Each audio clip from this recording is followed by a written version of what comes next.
Don't have to worry about it leaking anything. That's for certain. So, the engine comes out.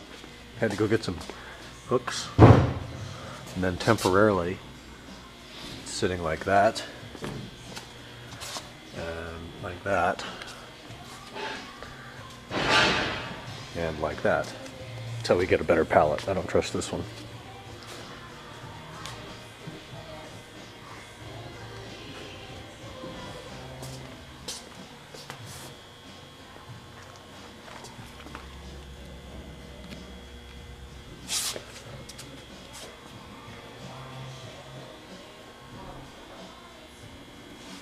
Leave a comment. When's the last time you saw a Cadillac XLR on the road?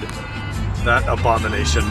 Hello, welcome to Friday. The productive part of the day is over, and it was a long one today. So, highlights. We removed the engine, we removed the transmission, we separated them. We did not get to put the engine on a pallet.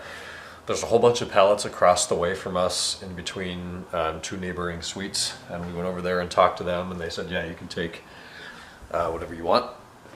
And we did. We took the best one that was the closest in the dimensions that we wanted. We wanted it like a 40 inch by 36 ideally. We brought it back and it's like a 40 by 48, I think. It's a little big. We could trim it down, but then we lose some of the support.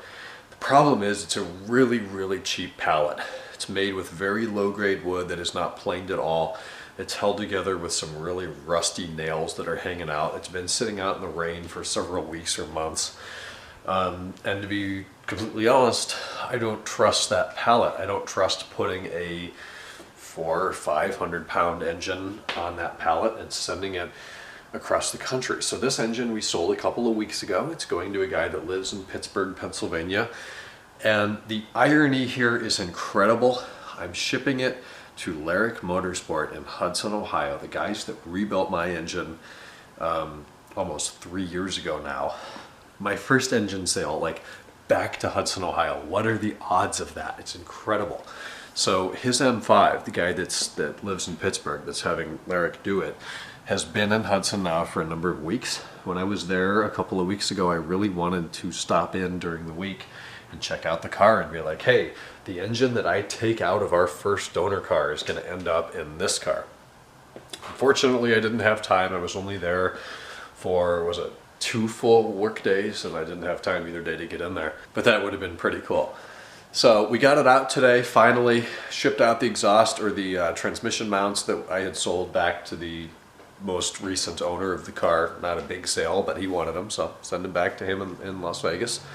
The engine is hanging off the engine crane still right now. It's kind of supported on a pallet with some cement blocks and some 2x4s in case that hydraulic cylinder were to fail. I don't want to lose the motor.